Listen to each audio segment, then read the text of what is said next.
What's the reason why you don't talk to your mom anymore? Growing up, my mother was the sun around which our family orbited.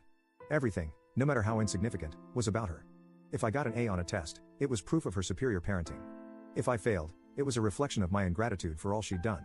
I couldn't win. Neither could my siblings. I remember one summer.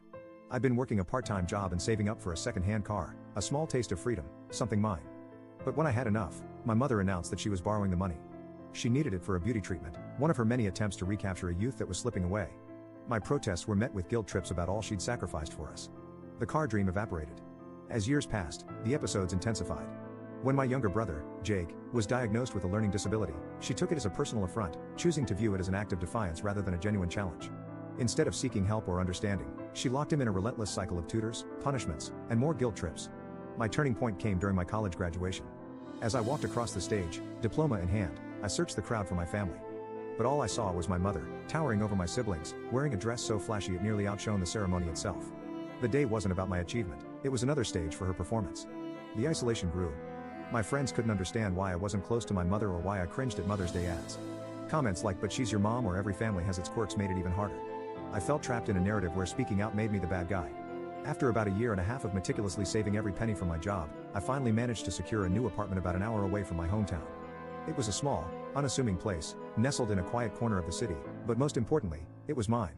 Those plain walls, once an uninspiring backdrop, now felt like formidable barriers safeguarding me from her relentless influence. But as the days turned into weeks, I realized that physical distance wasn't enough. She'd call daily, sometimes multiple times. Her voice, dripping with false sweetness, would always begin with superficial questions about my well-being. But soon, it would devolve into critiques. My choice of neighborhood was questionable. The job that allowed me to pay my bills was beneath me. And my decision to live alone? Clearly, a sign of my rebellion. In an age of social media, she found new ways to invade my space.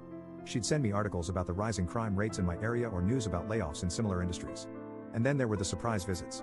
I'd come home to find her waiting by my door, armed with groceries and unsolicited advice, ready to inspect every nook and cranny of my life. Every interaction was an exhausting dance. I'd juggle setting boundaries while trying not to escalate the situation, fearing the emotional fallout. But her tactics were insidious. She'd befriend my neighbors, making herself a regular presence in their lives. It wasn't uncommon for me to learn about my life updates from them, updates I hadn't shared. Months into my newfound independence, she crossed a line that shattered any semblance of our already frail relationship. She contacted my employer under the guise of concern, citing her worry about my mental state.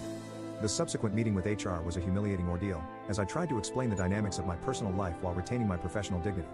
She had concocted a web of lies, claiming that I had spoken ill of my employers, tarnishing their reputation with falsehoods that had no basis in reality. The fallout was catastrophic. My once promising professional connections crumbled beneath the weight of my mother's deceit. Trust had eroded, leaving me stranded in a professional no-man's land. My boss, with a heavy heart and masked disappointment, subtly hinted that perhaps it would be best if I resigned. I had no choice but to follow that painful advice. The resignation, once a source of pride and accomplishment, now served as a bitter reminder of the depths to which my mother would sink to maintain her grip on my life. In a radical move, I cut all ties with her. I chose to go no contact, a decision that was as difficult as it was necessary. To escape the toxic orbit she had woven around me, I packed my belongings and relocated to a city far removed from my hometown. The apartment I found was small and run down, barely accommodating my basic needs. My savings, once a source of security, dwindled rapidly, forcing me to adopt a diet of cheap cup noodles to make ends meet. Despite the financial hardship and isolation, there was a silver lining. I had taken the bold step of deleting all my social media accounts, erasing my digital presence entirely. It was a deliberate effort to start life anew, free from my mother's constant interference.